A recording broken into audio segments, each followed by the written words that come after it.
بسم اللہ الرحمن الرحیم الحمد للہ رب العالمین والصلاة والسلام علی سید المرسلین وعلی آلہ وصحبہ اجمعین۔ آج ہم اس عظیم واقعے کی بات کریں گے جس کے ذریعے سے اللہ تعالیٰ نے اپنے دین کو وہ عزت پہنچائی، نبی کریم صلی اللہ علیہ وسلم کو وہ فتح مبین ملی، مسلمانوں کو وہ نصرت مبین ملی، اور اس طرح سب اس معاملے میں انتہائی فخر کے ساتھ کھڑے ہوئے کہ اللہ تعالیٰ نے ان کو یہ عزت و مقام دیا، اور اس کے مقابلے میں ان مشرکین کو اللہ تعالیٰ نے ذلیل و رسوا کیا جنہوں نے نبی کریم صلی اللہ علیہ وسلم کے خلاف پورے عرصے میں جنگ و جدال کا بازار گرم کر رکھا تھا، اور مسلمانوں کے لیے انہوں نے زندگی میں جینا حرام کر دیا تھا، اور طرح طرح کے ان کے لیے مسائل پیدا کیے، جنگیں کی، قتال کیا، اور جتنا بھی ان کے ساتھ سے ہو سکتا تھا انہوں نے کیا، لیکن اللہ تعالیٰ نے اپنے بندوں کی نصرت فرمائی اور نبی کریم صلی اللہ علیہ وسلم کو یہ دن دکھایا کہ آپ جہاں سے اس طرح نکلے تھے چھپتے چھپاتے، وہاں پہ آپ پورے عزت و افتخار کے ساتھ اور اللہ تعالیٰ کے سامنے پورے تواضع کے ساتھ داخل ہوئے، اور مکہ فتح ہو گیا۔ یہ کب ہوا؟ یہ بھی رمضان کا مہینہ تھا جس میں 18 دن گزر چکے تھے، 19 رمضان جو کہ کل ہی گزری ہے، تو وہی یہ موقع تھا جو کہ فتح مکہ کا دن تھا۔ اس کی وجہ کیا ہوئی؟ سبب کیا تھا؟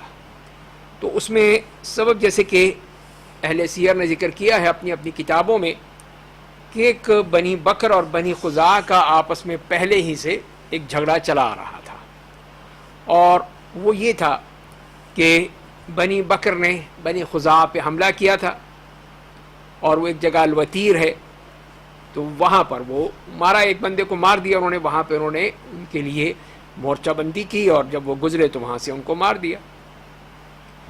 اور وہاں پہ کیوں کیا انہوں نے؟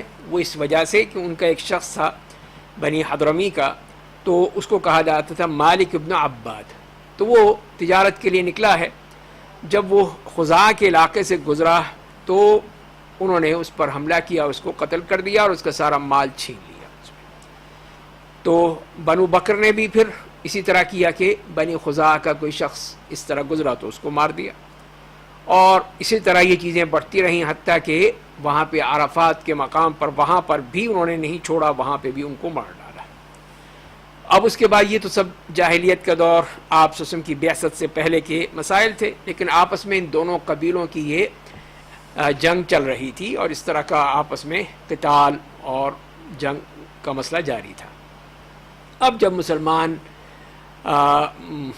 کا دور شروع ہوا اور اسلام آ گیا اور نبی کریم صلی اللہ علیہ وسلم نبی بن کر آ گئے، اور پھر وہ صلح حدیبیہ کا موقع ہوا، تو صلح حدیبیہ کے موقع پر جو صلح ہوئی تھی، جو معاہدہ ہوا تھا، اس میں یہ شک بھی موجود تھی کہ عرب قبائل میں سے جو بھی جس کا حلیف بننا چاہے وہ قریش کے ساتھ مل جائے، چاہے وہ مسلمانوں کے ساتھ مل جائے۔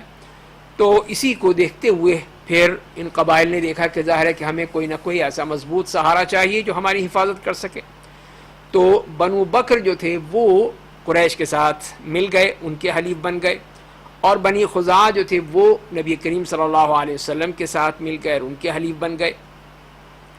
اب یہاں پر پھر وہی پرانا جو انتقامی سلسلہ چلا آ رہا تھا وہ ایک دم بھڑک اٹھا کسی وجہ سے، تو بنو بکر نے کہیں حملہ کر دیا بنی خزاعہ پہ اسی انتقامی صورت میں، اور بنی بکر کے جو شخص تھا نوفل ابن معاویہ الدیلی، اور وہ نکلا اپنے کچھ ساتھیوں کے ساتھ، اور اس نے خزاعہ کے خلاف اس نے سازش کی، اور ان کو کس طرح اس نے گھیر لیا، اور پھر انہوں نے آپس میں ان کی جنگ ہوئی، قتال ہوئی۔ اور پھر یہ ہے کہ اس میں جسے ابن سعد ذکر کرتے ہیں کہ صفوان ابن امیہ، حویتب ابن عبد العزیٰ، مکرز ابن حفص، اور انہوں نے ان کو گھیرے میں لے لیا بنو خزاعہ کو، یہاں تک کہ وہ حرم کی حدود میں آ گئے، مکے میں آ گئے، اور بنو بکر نے بھی کہا ان کو بھی کہ، اور بنو خزاعہ نے بھی کہا کہ ہم تو حرم میں ہیں، اب تو چھوڑ دو، لیکن وہ نہیں مانے۔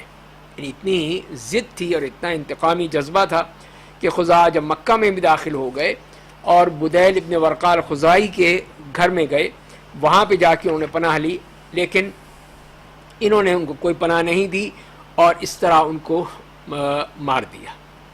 اور اس سلسلے میں قریش نے اپنے جو حلفاء تھے بنی بکر کے ان کا پورا ساتھ دیا, ان کو پوری طرح اسلحہ بھی دیا اور چھپ کے ان کے ساتھ مدد بھی کی.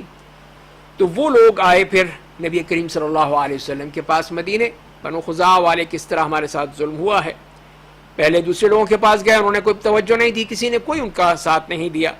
تو پھر آئے نبی کریم صلی اللہ علیہ وسلم کے پاس, تو آپ نے فرمایا کہ نصرت یا عمرو بن سالم, کہ اب تمہاری مدد ہوگی.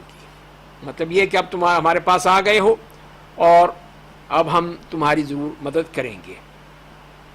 تو اب یہ انہوں نے بتا دیا, اور پھر آپ صلی اللہ علیہ وسلم نے ارادہ کر لیا کہ اب ہم نے موقع مل گیا. ظاہر ہے کہ انہوں نے عہد توڑ دیا, جو عہد تھا 10 سال کی جنگ بندی کا, وہ معاہدہ ٹوٹ گیا کہ انہوں نے حلفاء کے اوپر حملہ کرنا اس طرح ہے جیسے کہ اصل فریق پر حملہ کرنا ہے.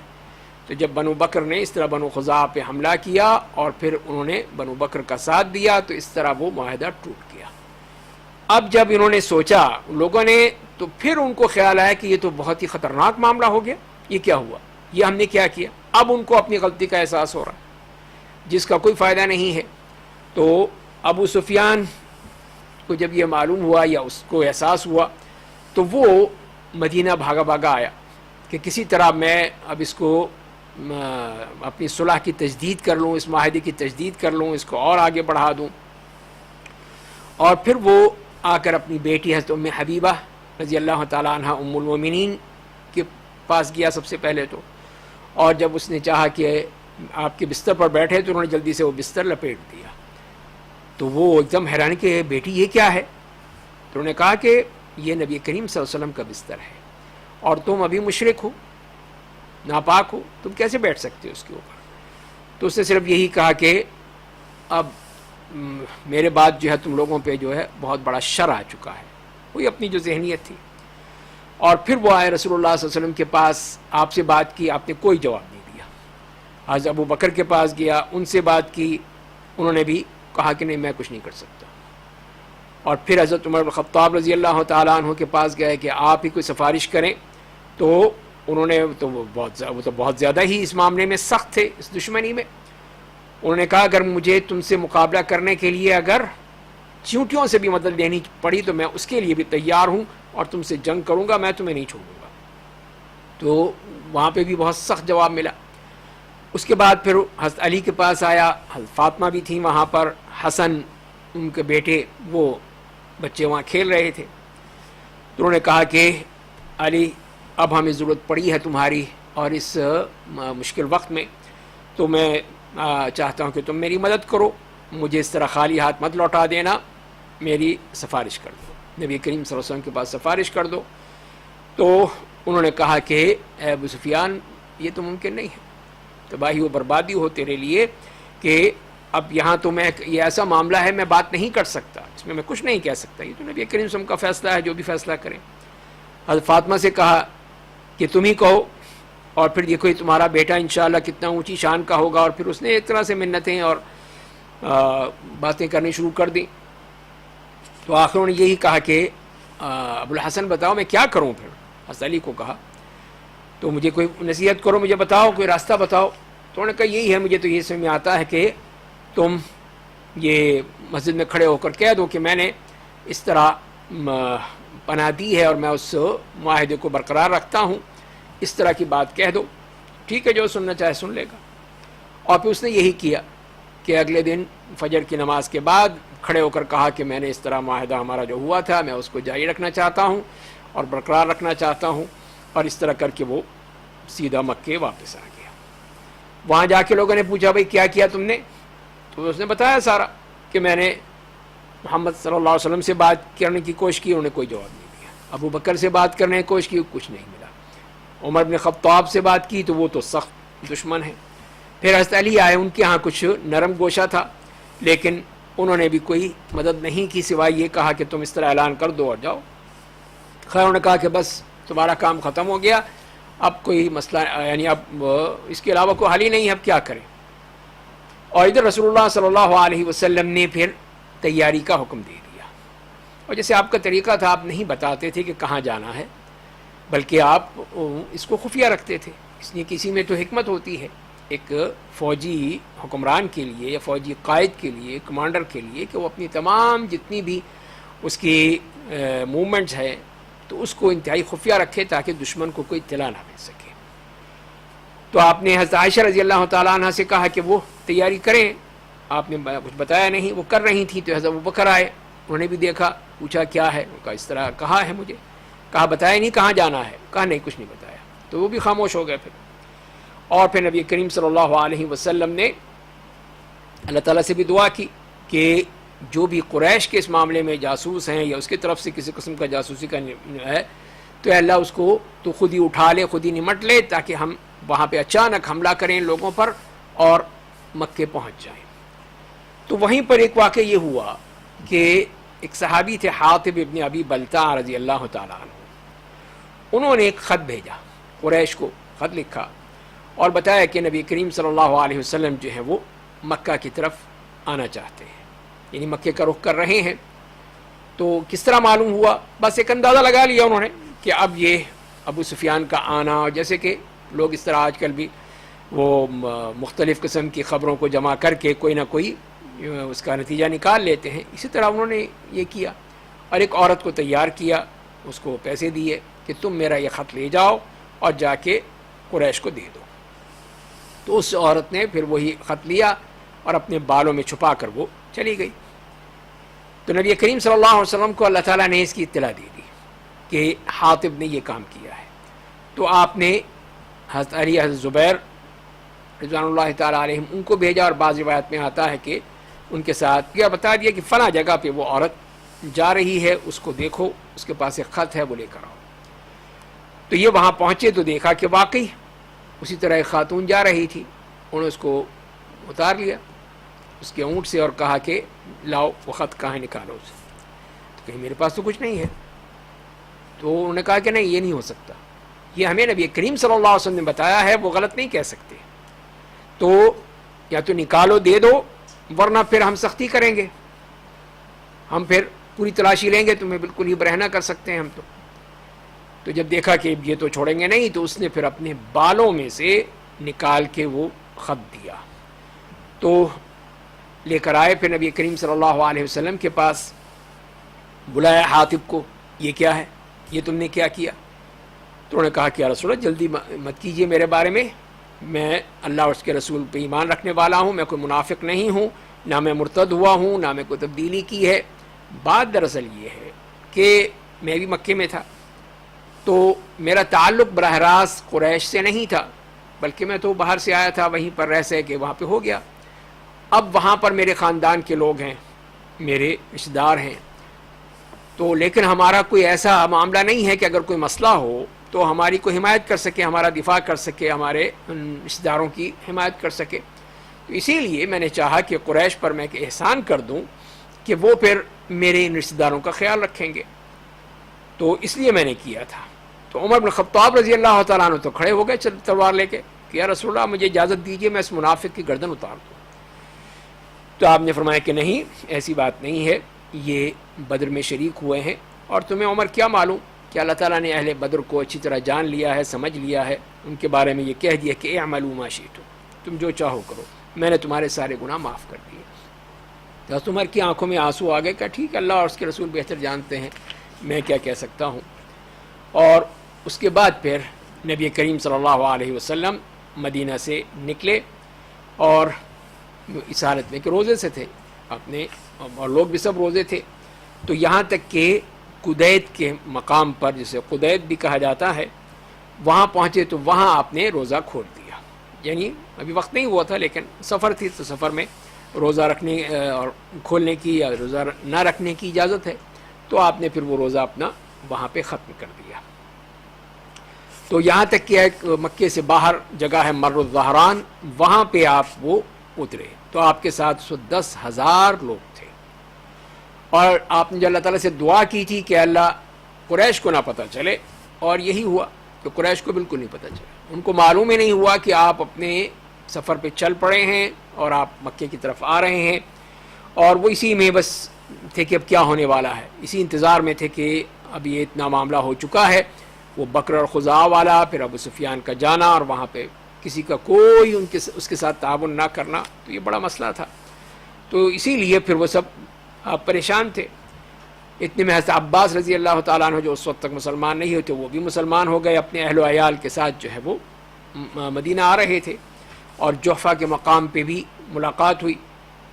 اسی طرح اور بھی آپ کے ابو سفیان ابن الحارث تھے، ان کے چچا زاد عباس کے عبداللہ ابن ابی امیہ، یہ لوگ بھی، ان سے بھی ملاقات ہوئی، یہ بھی اسلام قبول کر کے مدینہ کی طرف آ رہے تھے. اور اس کے بعد پھر جب نبی کریم صلی اللہ علیہ وسلم وہاں پر ٹھہرے اور رات کا وقت ہو گیا تھا، تو آپ نے دیکھیے، آپ کی حکمت دیکھیے کس طرح ان کو مرعوب کرنے کے لیے اور مکے والوں پر ایک نفسیاتی اثر ڈالنے کے لیے آپ نے کہا کہ ہر قبیلہ، ہر جو ہے وہ آگ جلائے، اپنی آگ جلائے. تو جب دیکھیے 10,000 لوگ ہوں گے، پورے میدان میں پھیلے ہوئے ہوں گے، اور وہاں پہ آگ کے الاؤ جل رہے ہوں گے، تو کیا عجیب منظر ہوگا. تو اسی طرح پہ یہ 10,000 آگ کے الاؤ جو تھے وہ پوری طرح وہاں پہ جل رہے تھے. اور نبی کریم صلی اللہ علیہ وسلم نے حضرت عمر بن خطاب رضی اللہ تعالیٰ عنہ کو سیکیورٹی کا انچارج کر دیا، وہ سیکیورٹی پر تھے. اور عباس رضی اللہ تعالیٰ عنہ وہ نبی کریم صلی اللہ علیہ وسلم کے خچر پر سوار تھے اور ادھر ادھر تلاش کر رہے تھے. تو اسی دوران جو ہے اس نے ابو سفیان اور کچھ لوگ جو تھے وہ باہر نکلے مکے سے، تو باہر دیکھا تو اتنا بڑا الاؤ ہے، اتنی بڑی آگ چل رہی ہے، بہت بڑا کوئی لشکر ہے. ایک دم ان کی تو آنکھیں پھٹی کی پھٹی رہ گئی، یہ کیا ہے. تو وہاں پہ اتنی میں جب وہ اور آگے گئے تو وہاں پہ حضرت عباس رضی اللہ تعالیٰ عنہ سے ملاقات ہو گئی. تو انہوں نے کہا یہ کیا ہے. تو انہوں نے بتایا کہ میں نے تو ایسی آگ دیکھی نہیں. ابو سفیان نے کہا کہ آپ ایسا نہ وہ لشکر دیکھا ہے اور نہ پہلے آگ دیکھی ہے. جب آپس میں بات کر رہے تھے ان کے بدیل ابن ورقا اور وہ دونوں آپس میں کہ یہ کون لوگ ہیں، اس وقت تک ان کو پتہ نہیں چلا تھا. تو انہوں نے کہا شاید یہ خزاعہ ہیں، بنی خزاعہ جو ہیں وہ آئے ہیں حملہ کرنے کے. انہوں نے کہا نہیں، وہ کہاں ہیں، ان کے پاس کیا اتنا ہے. اتنے میں پھر وہ عباس سے ملاقات ہو گئی. عباس سے ملاقات ہو گئی، انہوں نے آواز پہچان لی. تو انہوں نے کہا کہ یہ کیا ہے بھئی، یہ کون لوگ ہیں. تو انہوں نے کہا کہ یہ رسول اللہ صلی اللہ علیہ وسلم ہیں اور ان کے ساتھ ان کے ساتھی ہیں، اور اب تو قریش تو مارے گئے، اب قریش کی باری آ گئی ہے. تو ایک دم پریشان ہو کہ اب کیا کرنا ہے بھائی، اب ہم کیا کریں، آپ پر میرے ماں باپ فدا ہوں، یہ تو واقعی اب تو بڑا مسئلہ ہو جائے گا ہمارے لیے. اور پھر یہی کہا کہ اگر تم پکڑے گئے تو سب سے پہلے تمہاری گردن ماری جائے گی. تو انہوں نے کہا کہ چلو ٹھیک ہے، آ جاؤ میرے ساتھ، آ جاؤ میرے خچر پہ بیٹھ جاؤ، میں پھر نبی کریم صلی اللہ علیہ وسلم سے تمہارے لیے امان مانگ لیتا ہوں. اگر آپ نے امان دے دی، پناہ دے دی تو ٹھیک ہے. تو وہ پھر ابو سفیان حضرت عباس کے ساتھ بیٹھ گیا اور باقی اس کے دونوں ساتھی چلے گئے. اور جہاں پہ بھی جاتے، جہاں پہ بھی وہ آگ کا الاؤ ہوتا، وہاں دیکھتے کہ یہ کون ہے. تو لوگ دیکھتے کہ نبی کریم صلی اللہ علیہ وسلم کا خچر ہے اور وہ حضرت عباس بیٹھے ہیں، تو کہتے ہیں کہ ہاں اس کے چچا ہیں، جا رہے ہیں. یہاں تک کہ حضرت عمر بن الخطاب رضی اللہ تعالیٰ عنہ کا خیمہ آ گیا، وہاں پہ بھی آگ جل رہی تھی. کہ یہ کس کا ہے. تو ابھی یہ کہا ہی تھا کہ ایک دم حضرت عمر نے دیکھ لیا کہ یہ تو دشمن دین جو ہے یہ تو موجود ہے. اب اس نے چلایا کہ ابو سفیان عدو اللہ، یہ تو اللہ کا دشمن، الحمدللہ جس نے ہمیں اس طرح یہاں موقع دے دیا بغیر کسی عہد کے معاہدے کے، وہ تو ہے ہی نہیں کوئی، اب میں اس کو پکڑوں گا، اب نہیں چھوڑوں گا. تو عباس نے جلدی سے اپنے خچر بھگایا جلدی سے نبی کریم صلی اللہ علیہ وسلم کی طرف کہ اگر حضرت عمر نے پکڑ لیا تو وہ تو نہیں چھوڑیں گے. یہاں تک کہ وہ پہنچ گئے اور جلدی سے پھر ان کو لے کے نبی کریم صلی اللہ علیہ وسلم کے پاس پہنچے. اور اتنے میں حضرت عمر بھی آ گئے اور کہنے کہ یا رسول اللہ یہ ہے ابو سفیان، مجھے اجازت دیجیے آج میں اس کی گردن اتار دوں، میں نہیں چھوڑوں گا اس کو. تو حضرت عباس نے کہا کہ میں نے اس کو پناہ دے دی ہے. اور پھر میں نبی کریم صلی اللہ علیہ وسلم کے ساتھ بیٹھا اور میں نے آپ سے بات کرنا چاہی کہ آج میں خود ہی بات کروں گا اور کسی کو اجازت نہیں ہوگی. حضرت عمر جو ہیں کافی کوشش کرتے رہے، لیکن آپ نے کہا کہ حضرت عباس نے کہ عمر ذرا مجھے مہلت دے دو، یہ اگر بنی عدی کا کوئی شخص ہوتا تو پھر کیا معاملہ ہوتا. تو انہوں نے کہا کہ عباس ذرا سوچ کے بات کرو، واللہ آپ کا جو اسلام ہے، اللہ کی قسم اگر آپ نے جو اسلام قبول کیا ہے، یعنی آپ رسول اللہ کے چچا ہیں، اگر میرا باپ خطاب بھی اسلام قبول کر لیتا تو میں آپ کا اسلام مجھے زیادہ محبوب ہے، اس لیے کہ آپ رسول کے چچا ہیں۔ اور یہ اسی لیے میں جانتا ہوں کہ نبی کریم صلی اللہ علیہ وسلم کو خوشی اس بات کی تھی کہ آپ اسلام قبول کر لیے اور آپ ان کے چچا ہیں۔ تو یہ ہے کہ اصل چیز، تو میں تو نبی کریم صلی اللہ علیہ وسلم کی خوشی دیکھنا چاہتا ہوں، یہ بات نہیں ہے کہ تو بہرحال نبی کریم صلی اللہ علیہ وسلم نے فوراً کچھ نہیں کہا، بلکہ کہا کہ عباس جاؤ ان کو لے جاؤ، جا کے اپنے خیمے میں صبح کو آنا۔ تو آپ نے فوراً دیکھ لی، اسی لیے کہ اس وقت ایسا معاملہ نہیں تھا کہ فوراً کوئی فیصلہ کیا جائے، حکمت اسی میں تھی کہ اس کو ٹال دیا جائے۔ تو آپ نے ان سے کہا کہ جاؤ صبح کو آنا، تو صبح کو پھر کہنے میں لے کر آیا۔ تو آپ نے دیکھا تو کہا کہ وَيْحَكَ يَا أَبَا سُفْيَانَ أَلَمْ يَأْنِ لَكَ أَن تَعْلَمَ أَن لَا إِلَهَ إِلَّا اللَّهُ، کہ سفیان بربادی ہو تیری، تجھے اب تک نہیں پتہ چلا کہ اللہ کے سوا کوئی معبود حقیقی نہیں ہے۔ تو نے کہا آپ پر میرے ماں باپ فدا ہوں، آپ کتنے حلیم ہیں، کتنے کریم ہیں، کتنے آپ صلہ رحمی کرنے والے ہیں۔ تو میں تو یہی سوچتا تھا کہ اللہ کے ساتھ جو کوئی خدا ہے ہم مانتے تھے، لیکن ہمیں کیا ملا؟ کچھ بھی نہیں ملا، سب کچھ برباد ہو گیا۔ اور پھر کہا کہ آپ نے وہی کہا کہ ابو سفیان کہ اب تک تمہیں سمجھ میں نہیں آیا کہ اللہ کے سوا اور کوئی معبود نہیں ہے، صرف اللہ جو ہے وہی معبود حقیقی ہے۔ تو پھر اس نے وہی کہا کہ آپ پر میرے ماں باپ فدا ہوں، آپ کتنے حلیم ہیں، کتنے کریم ہیں، کتنے آپ صلہ رحمی کرنے والے ہیں۔ تو عباس رضی اللہ تعالیٰ عنہ وہ بیچ میں پھر انہوں نے بات کی کہ ابو سفیان اب تو اسلام قبول کر لو، اب تو مان جاؤ، کہو اشہد ان لا الہ الا اللہ واشہد ان محمد رسول اللہ، اس سے پہلے کہ تمہاری گردن مار دی جائے۔ تم کیا سمجھتے ہو کہ ابھی جان چھوٹ جائے گی؟ اب تو کہہ دو۔ تو آخر انہوں نے پھر کہہ دیا۔ اس طرح ابو سفیان جو تھے وہ اسلام میں داخل ہو گئے۔ اور پھر حضرت عباس نے کہا کہ یا رسول اللہ، ابو سفیان ایک ایسا شخص ہے جو فخر پسند کرتا ہے کہ کوئی اعزاز مل جائے، کوئی بڑا کام مل جائے، تو آپ اس کے لیے کوئی اعلان فرما دیجیے۔ تو آپ نے کہا ٹھیک ہے کہ جو بھی ابو سفیان کے گھر میں داخل ہو گیا اس کو امان ہے، جس نے اپنا دروازہ بند کر لیا اس کو امان ہے، جو مسجد الحرام میں آ گیا اس کے لیے امان ہے، اس کو کچھ نہیں کہا جائے گا۔ اس طرح پھر آپ نے اس کو بھی یہ اتنا بڑا اعزاز دے دیا کہ جو بھی ابو سفیان کے گھر میں داخل ہو گیا ہے تو اس کو امان مل گئی اور اس کو کچھ نہیں کہا جائے گا۔ تو اس طرح یہ آپ نے ایک عام معافی کا اعلان کیا عمومی طور پر، کہ جس میں یہ 3 جگہیں بتا دیں، ایک تو اپنا گھر بند کر کے بیٹھ جائے، باہر نہیں نکلے گا، مقابلہ نہیں کرے گا، تو وہ پھر امن ہے۔ نمبر 2 ابو سفیان کا گھر، نمبر 3 خانہ کعبہ مسجد الحرام، وہاں پر ان تینوں جگہوں پر یہ امن و امان کی آپ نے منادی کرا دی۔ دوسرا کام یہ کیا کہ عباس سے کہا کہ ابو سفیان کو لے جاؤ اور جہاں پہ یہ وادی کا راستہ ہے اور وہاں سے باہر نکلتا ہے جو تنگ راستہ ہے، وہاں پر اس کو دکھاؤ کہ یہ دیکھے کہ کس طرح یہ مسلمانوں کے لشکر یہاں سے گزر رہے ہیں۔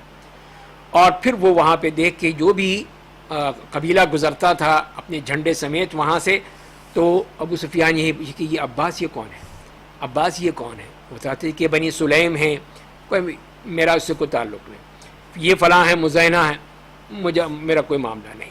یہاں تک کہ سارے قبائل گزر گئے اور اس کے بعد پھر وہ تھے اور آپ کے ساتھ مہاجرین اور انصار تھے، تو اور وہ بھی سب پوری طرح اپنے لباس میں، جنگی لباس میں مسلح ہو کر اسلحہ سمیت موجود تھے۔ تو انہوں نے پوچھا کہ سبحان اللہ یا عباس یہ کون ہیں؟ تو انہوں نے کہا کہ یہ ہے رسول اللہ صلی اللہ علیہ وسلم مہاجرین اور انصار کے ساتھ۔ تو اس نے کہا کہ ابو سفیان نے کہ واقعی آج ان کا کوئی مقابلہ کرنے والا نہیں، کوئی ان کے سامنے ٹھہر نہیں سکتا۔ اور پھر کہنے لگے کہ اے ابو الفضل، عباس کی جو کنیت تھی کہ آج آپ کے جو بھتیجے کا جو معاملہ ہے وہ تو اس کی تو بڑی شان ہو گئی، کتنی زبردست اس کا یہ معاملہ ہے۔ تو کہتے ہیں میں نے کہا کہ ابو سفیان یہ نبوت ہے، نبوت، یہ نبوت کا معاملہ اللہ ان کے ساتھ ہے۔ تو پھر اس نے کہا کہ ہاں، کہا چلو جاؤ پھر اپنی قوم کو بچاؤ۔ اور اس طرح پھر وہ مکے میں مسلمان فوجیں جو ہیں وہ جوک در جوک داخل ہوتی رہیں۔ تو جو انصار کا جھنڈا تھا وہ سعد ابن عبادہ رضی اللہ تعالیٰ عنہ کے پاس تھا، اور جب وہ ابو سفیان کے پاس سے گزرے تو انہوں نے کہا کہ الیوم یوم الملحمہ، الیوم تستحل الحرمہ الیوم اضل اللہ قریشن. تو اپنی وہی ایک ایمانی طاقت کی بنیاد پہ کہا کہ آج ہے وہ جنگ کا دن کہ جس دن خون بہے گا، آج ساری حرمتیں پامال ہو جائیں گی، اور آج وہ دن ہے جو اللہ تعالیٰ نے قریش کو جس میں ذلیل کیا. اور جب رسول اللہ صلی اللہ علیہ وسلم قریب آئے، گزرے وہیں سے، تو ابو سفیان نے کہا کہ آپ نے نہیں سنا کہ سعد نے کیا کہا؟ وہ کیا کہا ہے؟ تو وہی بتایا کہ یہ انہوں نے کہے ہیں. تو آپ نے اس کے بارے میں یہی کہا اس کے جواب میں کہ نہیں، ایسی بات نہیں ہے. بل الیوم یوم تعظم فیہ الکعبہ الیوم یوم اعز اللہ فیہ قریشا. نہیں، یہ تو آج وہ دن ہے جس میں اللہ تعالیٰ نے کعبے کو عظمت دی ہے، کعبے کا یہ اونچا مقام دیا ہے، اس کے لیے فخر کا مقام ہے، اور آج اللہ تعالیٰ نے قریش کو عزت دی ہے. تو پھر آپ نے حضرت سعد سے ان جھنڈا لے کے ان کے بیٹے قیس کو دے دیا، اور بعض میں آتا ہے کہ حضرت زبیر کے حوالے کر دیا. اب ابو سفیان جاتے ہیں تو وہ مسلمان ہو گئے، جا کے قریش کے پاس پہنچتے ہیں اور پھر زور سے چیخ کر کہتے ہیں کہ قریشیو یا معاشرہ قریش، قریشیو سنو، اب یہ محمد آ چکے ہیں، داخل ہو چکے ہیں، اب ان کا کوئی مقابلہ تم نہیں کر سکتے. تو جو بھی ابو سفیان کے گھر میں داخل ہوا اس کے لیے امن ہے. تو ہند ابن عتبہ وہ اٹھی اور اس نے اس مونچھ پکڑ کے کہا کہ پکڑو اس کو، مارو اس کو، اس نے کہاں سے یہ چیزیں لے آیا ہے، اس کے گھر سے کیا ہوگا؟ تو پھر انہوں نے یہی کہا کہ من دخل المسجد فهو آمن، کہ جو بھی مسجد میں داخل ہو گیا اس کے لیے بھی امن ہے، اور جس نے بھی اپنا دروازہ بند کر لیا، گھر میں بیٹھ گیا، اس کے لیے بھی امن ہے. اور اس کے بعد پھر وہ لوگ جو بھی کہتے رہے سو کہتے رہے، لیکن اب تو کچھ کر نہیں سکتے تھے. مسلمانوں کی فوجیں جو ہیں وہ پوری طاقت کے ساتھ جو ہیں جوق در جوق مکے میں داخل ہو رہی تھیں. تو نبی کریم صلی اللہ علیہ وسلم نے بھی یہ طریقہ کیا کہ آپ جو ہیں اس کی جو بالائی علاقہ ہے مکے کا، ادھر سے داخل ہوئے، اور حضرت خالد بن ولید رضی اللہ تعالیٰ عنہ جو کہ مسلمان ہو چکے تھے، ان سے کہا کہ وہ پھر نچلے جو حصہ ہے ادھر سے داخل ہوں. اور اسی طرح پھر جو آپ کے جو لشکر تھا اس کی دائیں جانب تھے ان جو قبائل تھے، اس میں بنی اسلم ہے، بنی سلیم، بنی غفار، بنی مزینہ، بنی جوہینہ، اور دوسرے قبائل ہیں. اور ابو عبیدہ رضی اللہ تعالیٰ ان لوگوں کے ساتھ تھے جو کہ پیدل چل رہے تھے، اور وہ لوگ جن کے ساتھ کوئی اسلحہ نہیں تھا، بالکل نہتے تھے. اور پھر آپ نے یہی کہا تھا حضرت خالد سے کہ اگر کوئی تمہارے سامنے کوئی مقابلہ کرنے کے لیے آئے قریش میں سے تو کسی کو نہیں چھوڑنا، آج جو بھی ہے اس کو صفایا کر دیں. تو ظاہر ہے کہ وہاں پہ پھر وہ اور پھر سب جو ہے مجھے صفا پر ملے آ کر، جو بھی مختلف جو بھی لشکر تھے پھیلے ہوئے، سب سے کہا کہ وہ صفا کے مقام پر آئیں، وہاں ملاقات ہوگی. وقت بھی جگہ بھی مقرر کر دی. اور اس طرح پھر وہ کچھ جو تھے قریشی جن کے دماغ میں کیڑا تھا کہ ہم کچھ کریں، اب کھڑے ہوں، ہم دفاع کریں اپنا، ان میں جیسے اکرمہ ابن ابی جہل، صفوان ابن امیہ، سہیل ابن عمر، تو ان لوگوں نے چاہا کہ کسی مقام پہ مسلمانوں سے قتال کریں. اور اسی طرح ایک اور شخص تھا حماس ابن قیس بنی بکر میں سے، وہ بھی اپنا اسلحہ تیار کر رہا تھا نبی کے جسم کے داخل ہونے سے پہلے. تو اس کی بیوی نے کہا کہ یہ کیا کر رہے ہو تم؟ کہا میں انہی کے لیے کر رہا ہوں، محمد اور اس کے ساتھیوں کے لیے. تو انہوں نے کہا کہ نہیں، اب کچھ نہیں ہوگا، کوئی نہیں کھڑا ہو سکتا. تو انہوں نے کہا نہیں تم دیکھنا. یہ وہ بھی اللہ سے کہتے تھے، اللہ سے مانگتے تھے کہ آج ہمیں اللہ تعالیٰ موقع دے دے، لیکن ظاہر ہے کچھ نہیں ہو سکتا تھا. تو بہرحال یہ جگہ پہ جہاں پہ یہ تینوں تھے، صفوان، اکرمہ اور سہیل ابن عمر، اور جب مسلمان وہاں پہنچے تو پھر مسلمانوں نے وہاں پہ ان کو دکھا دیا اپنا معاملہ کہ ہم کیا کر سکتے ہیں اس وقت. تو اس میں جو کرز ابن جابر الفہری و خنیس ابن خالد ابن ربیعت، یہ دو مسلمانوں میں سے تھے، یہ ان کو لگے یہ شہید ہو گئے. یہ خالد بن ولید رضی اللہ تعالیٰ عنہ کے ساتھ تھے. وہ اتفاق سے راستہ بھٹک گئے تھے، راستے میں نکلتے رستے وہ کہیں اور نکل گئے، وہاں ان پہ حملہ کر دیا. ان مکے والوں نے دیکھا نہتے لوگ ہیں یا اکیلے ہیں، وہ بیچارے شہید ہو گئے. اور ادھر جب مسلمانوں کو یہ اطلاع ملی اور مسلمانوں نے جب ان کو دیکھا تو پھر انہوں نے ان پر حملہ کیا. ان کے پھر 12 آدمیوں کو قتل کر دیا، مار دیا ان کو. اور یہ ایک ان کو جو مٹ بھیڑ ہوئی تو وہاں پہ یہی ان کا نقصان ہوا. مسلمانوں کا جو نقصان ہے وہ میں نے بتا دیا. اتنے میں وہی حماس جو بڑا کہہ رہا تھا کہ میں مقابلہ کروں گا، وہ آیا جلدی جلدی بھاگا، وہ آیا گھر آیا، بیوی سے کہتا ہے جلدی دروازہ بند کرو، دروازہ بند کرو۔ کہا اب کہاں گئے، اب تو بڑے کم طراق سے گئے تھے لڑنے کے لیے، اب کیا ہوا؟ کہ نہیں بس اب کام ختم ہو گیا۔ اور اس کے بعد پھر نبی کریم صلی اللہ علیہ وسلم مکے میں جب داخل ہو گئے تو آپ نے ایک اپنے جو لشکر کا دایاں پہلو تھا اس پر حضرت زبیر کو مقرر کر دیا، اور دوسرے پر حضرت خالد بن الولید کو، اور ابو عبیدہ بن الجراح رضی اللہ تعالیٰ عنہ کو، وہ لوگ جو پیدل تھے یا بالکل نہتے تھے۔ اور آپ نے پھر بطن الوادی کی طرف سے وہاں پر داخل ہوئے، مکے میں داخل ہو گئے۔ اور پھر قریش نے وہی جو کوشش کی اپنے بعض لوگوں کو، اپنے اوباش کو کسی طرح مسلط کرنے کی، لیکن ظاہر ہے کہ اب کوئی مسئلہ نہیں تھا۔ تو نبی کریم صلی اللہ علیہ وسلم نے ابو ہریرہ کو آواز دی، یا ابا ہریرہ، تو انہوں نے کہا کہ لبیک رسول اللہ وسعدیک، میں حاضر ہوں کہ جاؤ مجھے انصار کو بلا کے لاؤ، سارے انصاروں کو، اور صرف انصاری اور کوئی نہ آئے۔ تو انہوں نے سب کو بلایا، وہ آ گئے۔ تو اس کے بعد انہوں نے کہا کہ دیکھو قریش کے کچھ اوباش قسم کے لوگ، بدماش قسم کے، کوئی نہ کوئی گڑبڑ کرنے کی کوشش کریں گے، اگر تمہیں کوئی نظر آئے تو پھر اس کو چھوڑنا نہیں ہے، اور جو بھی ہو جائے اس کو وہیں ختم کر دینا۔ اور پھر حجون کے مقام پر وہاں پہ نبی کریم صلی اللہ علیہ وسلم کا وہ جھنڈا وہ گاڑ دیا گیا، اور اس کے بعد پھر رسول اللہ علیہ وسلم تھے اور آپ کے ساتھ مہاجر اور انصار، اور پھر آپ آئے مسجد الحرام میں، خانہ کعبہ میں، مسجد میں داخل ہوئے، حجر اسود کی طرف گئے، اس کا استلام کیا، خانہ کعبہ کا طواف کیا، اور پھر آپ کے ہاتھ میں ایک کمان تھی، تو وہ پھر آپ نے جتنے بھی خانہ کعبہ کے ارد گرد جو بت نصب تھے، 360 بت، وہ سب ایک ایک کر کے اس کو گراتے چلے گئے۔ اور آپ یہی کہہ رہے تھے کہ جاء الحق وزهق الباطل ان الباطل كان زهوقا، اور جاء الحق وما يبدئ الباطل وما يعيد، اور یہ بت جو تھے سب اپنے چہروں کے بل جو ہیں وہ گرتے چلے گئے۔ اور آپ نے طواف کیا تھا، اپنی اونٹنی پر تھا، اپنی سواری پہ، اور احرام میں نہیں تھے، ظاہر ہے کہ آپ عمرے کے لیے تو نہیں آئے تھے، آپ تو یہاں فتح کرنے کے لیے آئے، صرف طواف کیا آپ نے۔ اور اس کے بعد پھر عثمان ابن طلحہ ان کو بلایا اور ان سے کہا کہ خانہ کعبہ کی چابی دو، لیا، اور آپ نے پھر اس کو کھولا گیا خانہ کعبہ کو، اس کے اندر جو تصویریں بنی ہوئی تھیں ان کو مٹایا۔ اسی میں تصویر تھی کہ ابراہیم اور اسماعیل علیہ السلام جو ہیں وہ استقسام بالازلام، کہ وہی تیر کمانوں سے جو ہیں وہ اپنے فال نکال رہے ہیں۔ تو آپ نے کہا کہ اللہ تعالیٰ ان کو تباہ کرے، انہوں نے تو یہ کام نہیں کیے تھے، اور جو بھی اس طرح کی تصویریں یا جو کچھ بھی تھیں سب چیزیں صاف کر دیں، نکال دیں، پاک کر دیا۔ اور پھر آپ نے دروازہ بند کر کے اندر ہی رہے، اس میں آپ کے ساتھ اسامہ تھے، بلال رضی اللہ تعالیٰ عنہ تھے۔ پھر آپ نے اس دیوار جس میں دروازہ ہے اس طرف کر کے پھر آپ وہاں کھڑے ہوئے، وہاں پر بھی آپ نے نماز پڑھی۔ پھر خانہ کعبہ میں سب اندر پوری طرح پھرے اس میں، اور تمام ہر کونے پر اللہ اکبر کہا، اللہ تعالیٰ کی توحید بیان کی، پھر دروازہ کھولا تو باہر اب قریش بھی سب آ کے وہیں جمع ہو گئے تھے، سب کے سب صحن میں آ کر جمع ہو گئے تھے۔ اب ہمارے ساتھ کیا ہوتا ہے، اب کیا ہوگا، اب تو یہی سوچ رہے تھے۔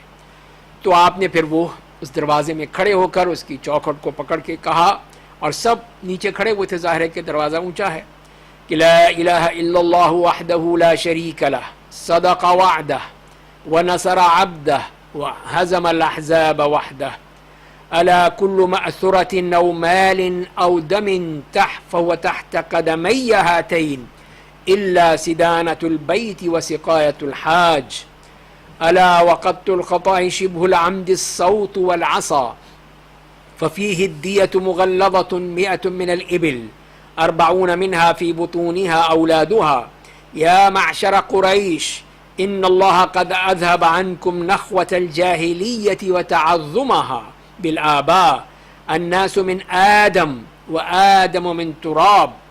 اور اس خطبے کے بعد پھر آپ نے یہ آیات تلاوت فرمائیں کہ یا ایھا الناس انا خلقناکم من ذکر وانثی وجعلناکم شعوبا وقبائل لتعارفوا ان اکرمکم عند اللہ اتقاکم ان اللہ علیم خبیر۔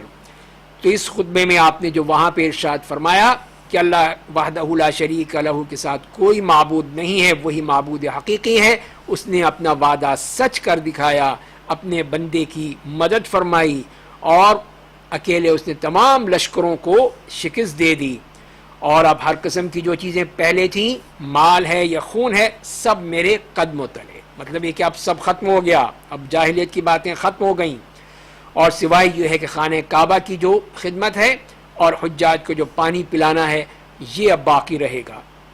اور یہ بھی کہ قتل خطا، اس موقع پر اگر کوئی غلطی سے کو مار دیتا ہے، اور شبہ العمد یعنی کوئی ایسی چیز سے مارنا ہے، کسی کوڑے سے یا لاٹھی سے، تو اس میں پھر دیا جائے گا. ان دونوں میں دیا ادا کرنا ہوگا. 100 اونٹ ہوں گے اور 40 اس میں سے وہ ہوں گے وہ اونٹنیاں جن کے پیٹ میں بچے ہیں. اور پھر آپ نے فرمایا کہ اے قریشیو، سویا کچھ نہیں باقی رہا، سب لوگ جو ہیں وہ آدم کی اولاد ہیں، اور آدم مٹی سے بنے تھے. اور پھر آپ نے وہی آیت تلاوت فرمائی سورہ حجرات کی، اور یہ بتا دیا کہ تمہیں صرف شعوب اور قبائل جو بنایا ہے، خاندان اور قبائل کی صورت میں، صرف تعارف کے لیے ہے، پہچان کے لیے ہے، اس پہ فخر کرنے کے لیے نہیں جسے تم کرتے ہو. اور اصل اللہ تعالیٰ کے ہاں جو شخص جو بزرگ ترین ہے، جس کی عزت ہے، وہ صرف وہ ہے جو کہ متقی ہے، پرہیزگار ہے، اس کا ہے. اور پھر آپ نے فرمایا کہ آپ قریشیو بتاؤ اب میں تمہارے ساتھ کیا کرنے والا ہوں، اب تمہارا کیا انجام ہونے والا ہے. تو انہوں نے کہا کہ خیر ہوگی انشاءاللہ. اخن کریم و ابن اخن کریم، بہت ہی عزت والے بھائی، بہت ہی عزت والے بھائی کے بیٹے. نسبت بھی بتا دی کہ آپ کس کے بیٹے ہیں. تو یہی ایک طرح سے یوں کہ منت ترلے کرنا وہی چیز ہے کہ اس طرح کر کے اب وہ سمجھ گئے کہ اب کوئی یہاں پہ موقع ہی نہیں ہے کہ کھڑے ہو کے اکڑ کے کہیں کہ ہاں جو کرنا ہے کر لو. نہیں، اب تو موقع ہی نہیں ہے. سب اب تو سوائے جھکنے کے اور آپ سے مانگنے کے اور کچھ نہیں رہا. تو آپ نے فرمایا کہ میں تم سے وہی کہتا ہوں جو کہ یوسف علیہ السلام نے اپنے بھائیوں سے کہا تھا، لا تثریب علیکم اليوم اذهبوا فانتم الطلقاء، کہ اب تم پر کسی قسم کی کوئی ملامت نہیں ہے، جاؤ تم سب آزاد ہو. یہ دیکھیے یہ کتنا بڑا کرم ہے، کتنے بڑا حلم ہے، کتنی بردباری ہے کہ وہی مکہ جہاں آپ ان کے ظلم و ستم سے ہی تنگ آ کے مدینہ گئے تھے، انہی کی ہی کفران نعمت، ان کا اللہ تعالیٰ سے کفر کرنا، شرک کرنا، اللہ کے رسول کو اس طرح ذلیل کرنا، تنگ کرنا، طرح طرح سے پریشان کرنا، سب کچھ تھا. لیکن آپ نے صرف ایک جملے میں سب کچھ ختم کر دیا، اذهبوا فانتم الطلقاء، جاؤ تم سب آزاد ہو. اب یہاں پر کوئی انتقام نہیں ہے. اس کے بعد آپ بیٹھ گئے مسجد میں، اور پھر حضرت علی رضی اللہ تعالیٰ عنہ ان کے پاس کعبے کی چابی تھی، تو کہنے لگے کہ یا رسول اللہ اب ہمیں آپ دے دیں، ایک تو خانہ کعبہ کا کہ یہ معاملہ ہے، یہ اور سقایت یعنی پانی پلانا وہ تو تھا ہی ہمارے پاس، یہ بھی ہمیں دے دیں. تو رسول اللہ صلی اللہ علیہ وسلم سے پوچھا کہ کہاں ہے عثمان ابن طلحہ، کہاں ہیں؟ تو ان کو بلایا گیا اور پھر ان سے کہا کہ اے عثمان یہ ہے چابی، یہ لو، آج کا دن وفاداری کا دن ہے، نیکی کا دن ہے، جس کا حق ہے اس کو ہی دیا جائے گا. اور اس طرح پھر وہ ان کو دے دی. اور عثمان ابن طلحہ کہتے ہیں کہ ہم کعبہ کو جاہلیت میں 2 دن کھولا کرتے تھے، ایک تو پیر کا دن اور ایک جمعرات کا دن. تو نبی کریم صلی اللہ علیہ وسلم ایک دن آئے اور خانہ کعبہ میں جانا چاہتے تھے، تو لوگوں کے ساتھ، تو وہ دن نہیں تھا، مطلب کہ وہ دن کے علاوہ تھا. تو مجھ سے کہا، تو میں نے پھر غصے میں کوئی برا بھلا کہہ دیا، تو آپ خاموش رہے، کچھ نہیں بولے. یعنی وہ اس وقت کا زمانہ تھا شروع کا. تو آپ نے کہا تھا اے عثمان ایک دن دیکھو گے کہ چابی میرے پاس ہوگی اور میں جس کو چاہوں دے دوں گا. تو میں نے پھر کہا کہ آج تو قریش مارے گئے، آج تو قریش کی شامت آ گئی، مارے گئے. تو آپ نے فرمایا کہ نہیں، آج تو عزت کا دن ہے، آج انشاءاللہ کامیاب رہیں گے.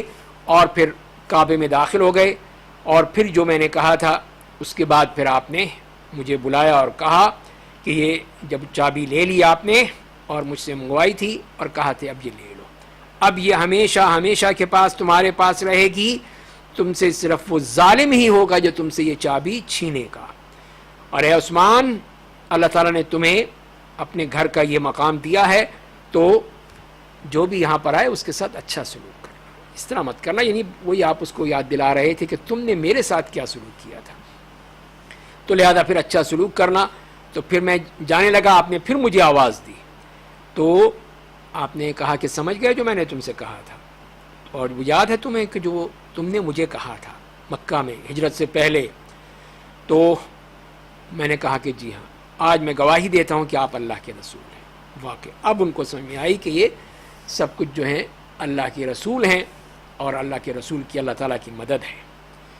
اور پھر آپ صلی اللہ علیہ وسلم نے حضرت بلال کو حکم دیا کہ وہ خانہ کعبہ کی چھت پہ چڑھ کے اذان دے، اس لیے کہ اب تو یہ مکہ مسلمانوں کا ہے، اب یہ تو مسلمانوں کا علاقہ بن چکا ہے، اب تو یہاں پہ اذان بلند ہوگی۔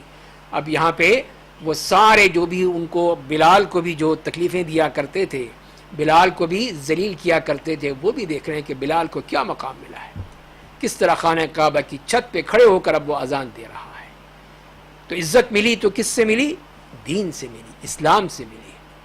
اور اس کے مقابلے میں وہ سب جو کفار قریش، پیسے والے، دولت والے، عزت و جاہ والے، سب کے سب ذلیل ہوئے، سب اپنی گردنیں جھکائے ہوئے کھڑے تھے، کسی کی مجال نہیں تھی کہ وہ اپنی گردن اٹھا کے بات کر سکتا، اس لیے کہ سب ذلیل ہو چکے تھے، کوئی کسی کے کام نہیں آیا۔ اب صرف اسلام والے اور مسلمان، اللہ کے نیک بندے، یہ اپنے پورے فخر کے ساتھ، پورے اعزاز کے ساتھ کھڑے تھے کہ اللہ نے ان کو کتنا موقع دیا۔ اور پھر یہی اشراف قریش جتنے بھی تھے بڑے بڑے سارے، سب خانہ کعبہ میں دیکھ رہے تھے اور سن رہے تھے، لیکن کسی کی ہمت نہیں تھی کچھ کہہ سکتا۔ اور پھر آپس میں جو بات کرتے تھے کس طرح کی باتیں، لیکن اللہ تعالیٰ سب نبی کریم صلی اللہ علیہ وسلم کو پہنچا دیتا تھا۔ اور پھر نبی کریم صلی اللہ علیہ وسلم ام ہانی بنت ابی طالب جو تھیں آپ کی پھپھی، ان کے پاس تشریف لے گئے اور وہاں پہ غسل کیا، 8 رکعت نماز پڑھی۔ تو ان کے بعض لوگوں کے کہنے کے مطابق کہ یہ اشراق کی نماز تھی، لیکن جیسے کہ امام ابن القیم کہتے ہیں کہ یہ فتح کی نماز تھی، اللہ کے لیے شکر ادا کرنے کے لیے کہ اللہ نے کتنا بڑا مقام دے دیا اور کتنی بڑی عزت دے دی، کتنی بڑی فتح دے دی، اور جو فتح مبین جس کا وعدہ کیا تھا اللہ تعالیٰ نے وہ عطا ہو گئی، تو اس کے لیے کتنا شکر ادا کیا جائے، اور جتنا بھی کیا جائے وہ کم ہے۔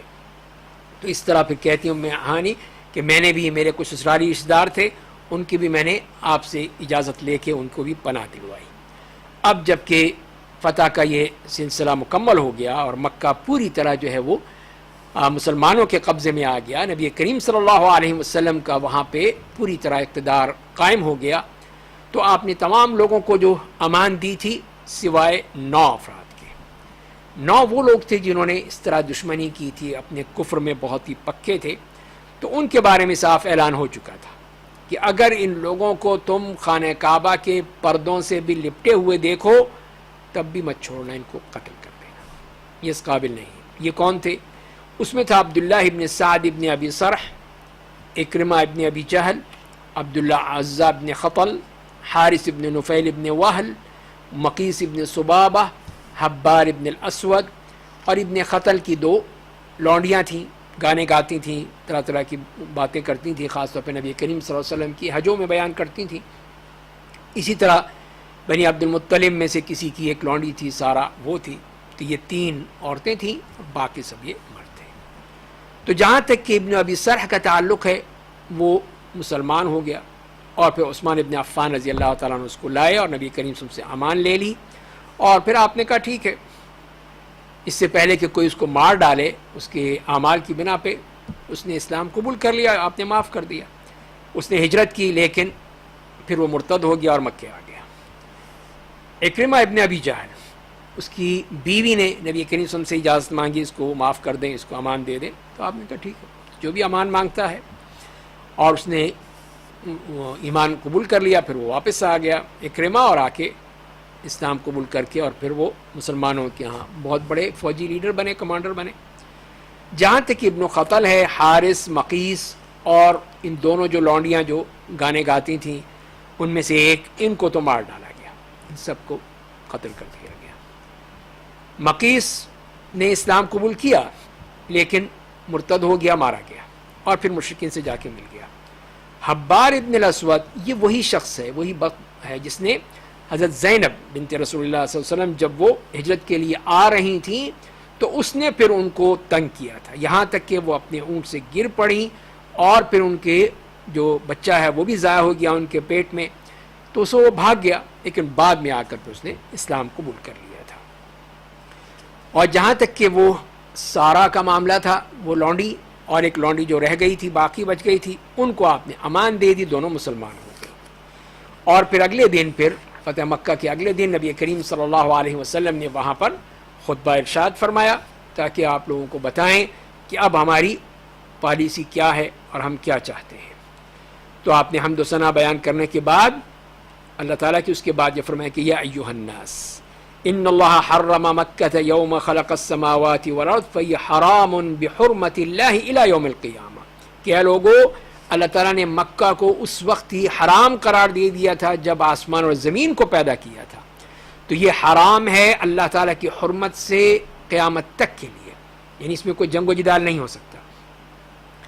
تو کسی بھی شخص کے لیے جو اللہ اور قیامت کے دن پر ایمان رکھتا ہو، اس کے لیے جائز نہیں ہے کہ اس میں خون ریزی کرے، اس میں کوئی درخت کو کاٹے، اور اگر کوئی یہ کہے کہ اس کے لیے اجازت ہے اس لیے کہ رسول اللہ صلی اللہ علیہ وسلم نے یہاں پہ قتال کیا تھا، مکے میں آئے تھے، تو اس سے کہہ دو کہ اللہ تعالیٰ نے اپنے رسول کو اجازت دی تھی اور تمہیں اجازت نہیں دی، صرف ان کے لیے اجازت تھی، اور میرے لیے بھی ایک خاص وقت تھا، ایک خاص گھڑی تھی، اس کی اجازت دی گئی تھی، اور اب اس کی حرمت اسی طرح واپس لوٹ آئی ہے جیسے کہ اس سے پہلے تھی۔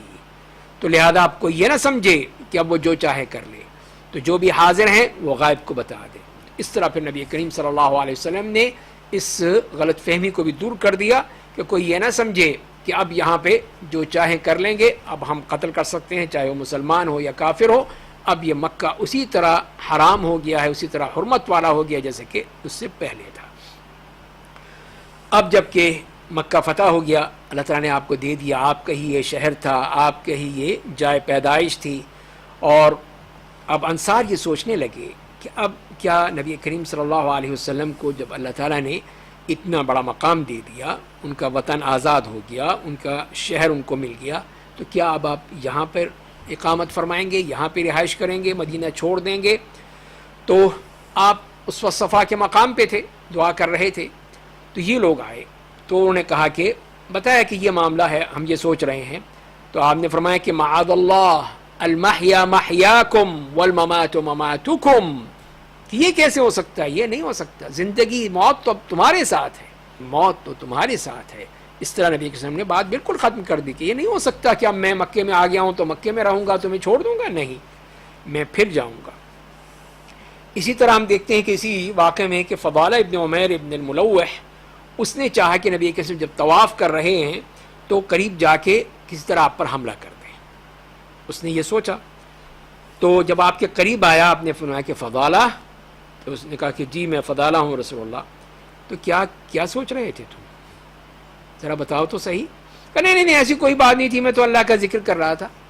تو آپ ہنس پڑے۔ تو آپ نے کہا کہ استغفر اللہ، اللہ تعالیٰ سے معافی مانگو، مجھے پتہ ہے۔ اور پھر آپ نے اپنا دست مبارک اس کے سینے پہ رکھا، اور پھر اس کا دل کو سکون ہو گیا۔ پھر وہ کہنے لگا کہ جیسے ہی نبی کے سامنے ہاتھ اٹھایا تو اب میرے نزدیک نبی کریم صلی اللہ علیہ وسلم سے بڑھ کر محبوب کوئی ذات نہیں تھی، اتنی محبت میرے دل میں پیدا ہو گئی۔ اور پھر میں گھر واپس گیا، اور ایک عورت نے کہا بھی آؤ بیٹھو گپ شپ کریں، میں کہا نہیں اب کوئی نہیں ہوگی، میں جا رہا ہوں۔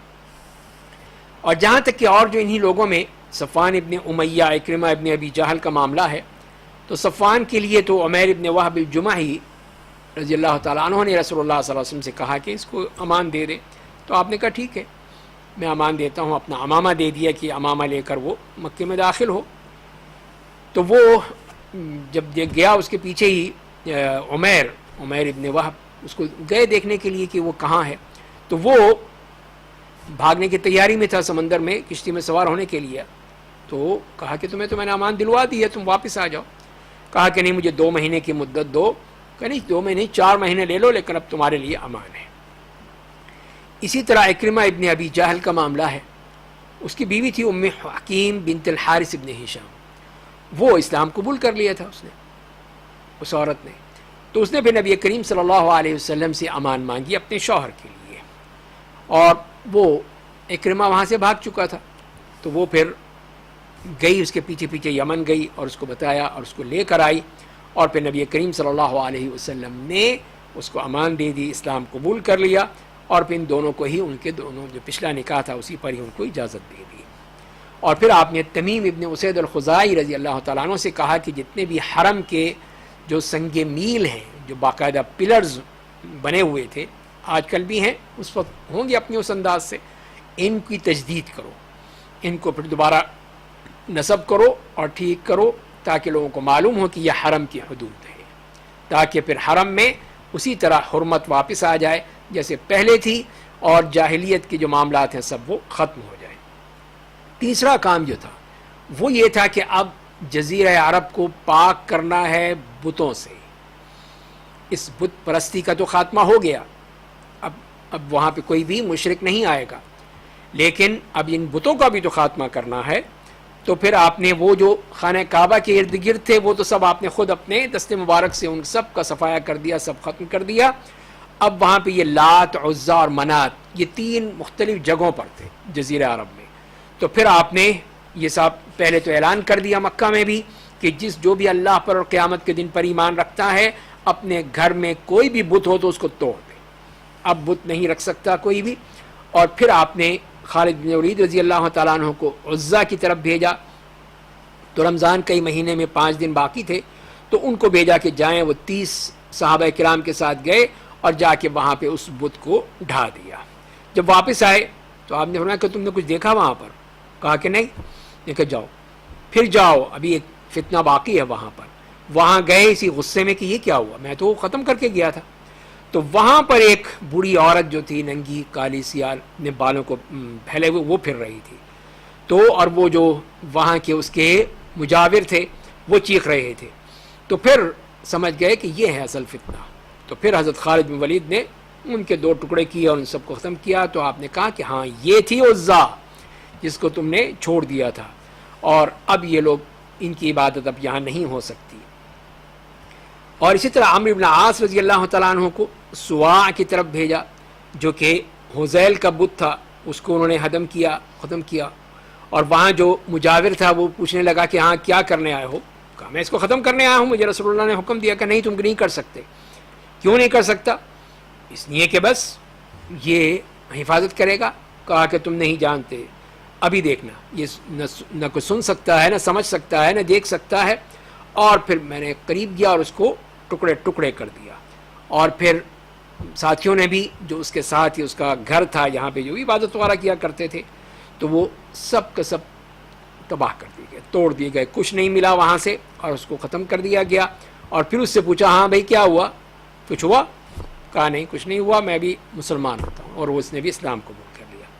تیسرے تھے سعد بن زید الاشہلی، ان کو منات کی طرف بھیجا گیا، اور یہ مشلل جگہ ہے، قدید، اوس اور خزرج اور غسان وغیرہ ان لوگوں کا بت تھا۔ تو وہ بھی 20 فوجیوں کے ساتھ، گھڑ سواروں کے ساتھ گئے، وہاں پہ بھی ایک مجاور بیٹھا ہوا تھا۔ تو اس نے کہا کہ ہاں کیا کرنا ہے؟ کہا اس کو ختم کرنا ہے۔ کہا ٹھیک ہے جاؤ جو مرضی کرو، میں اب کیا کروں۔ تو ساتھ گئے، اس کی طرف گئے، تو وہاں اس میں سے بھی، وہاں پر بھی ایک عورت اسی طرح نکلی، سیاہ، اور بال اس کے بکھرے ہوئے، چیختی چلاتی ہوئی اور اپنے سینہ پیٹتی ہوئی۔ تو انہوں نے کہا کہ یہ ہے۔